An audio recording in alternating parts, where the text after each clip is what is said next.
How long will food last in a refrigerator that is turned off? We will be having a power outage in our building soon and our fridges are pretty full.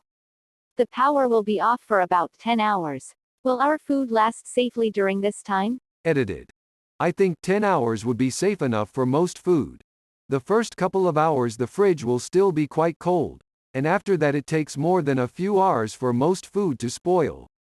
When I leave milk out of the fridge for 3 hours at room temperature, say, 20 degrees Celsius, nothing happens.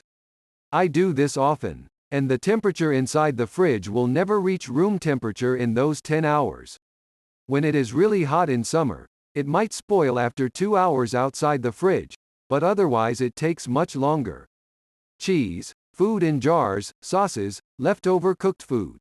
None of these are more sensitive to spoiling than milk. Fresh herbs are probably equally sensitive. Eggs are much less sensitive.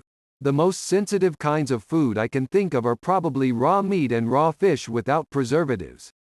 Smoked or salted meat and fish do not count. They can be kept much longer. I think even raw meat and fish will pull through, but you might want to apply the following tips to be sure. Tip 1. Put as much material in your fridge as possible, a day before the outage. That will absorb the cold that your fridge feeds it while power is still on. Then, once power goes out, the cold reserve in your fridge will be significantly increased, so that the average temperature of the interior will stay colder for a much longer time. The higher the volumetric heat capacity, see link 1, the better. See this table, volumetric heat capacity, see link 2. For the best material, water probably wins. So stuffing bags of water in every nook and cranny would seem like a good idea. Or else bottles. Tip 2. If you have a freezer, stuff it with bags and/or bottles of water, and put most of those in the fridge once power goes out.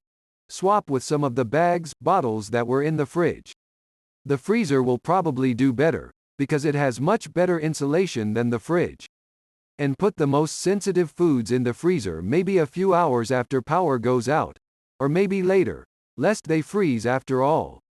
Actually, start putting as much water bags, bottles in the freezer as you can several hours before power goes out, and move them to the fridge once frozen. They will remain half frozen for hours and hours in the fridge, so they will add extra coolness to the fridge. This way you're saving up cold from the freezer and increasing your cold reserve even more. Tip 3. Most refrigerators have a temperature slide wheel thing, which determines what temperature the thermostat aims at. You could set the slide to maximum power, so lowest temperature, a few hours before the power outage. Most people, including me, have the slide somewhere in the middle normally. The slide usually doesn't mark the exact temperature, but rather some symbols. It is usually found inside the refrigerator. Tip 4. Cook and/or eat any raw fish and meat before the outage. I think it would not be necessary at all if you follow the above tips, but cooking your meat now may just be simpler. Then either store the cooked meat or eat it. Incidentally, I wouldn't half cook any meat. That may actually increase the rate of bacterial growth if it doesn't kill the bacteria completely. But something like salmon can be fully cooked first, reheated later.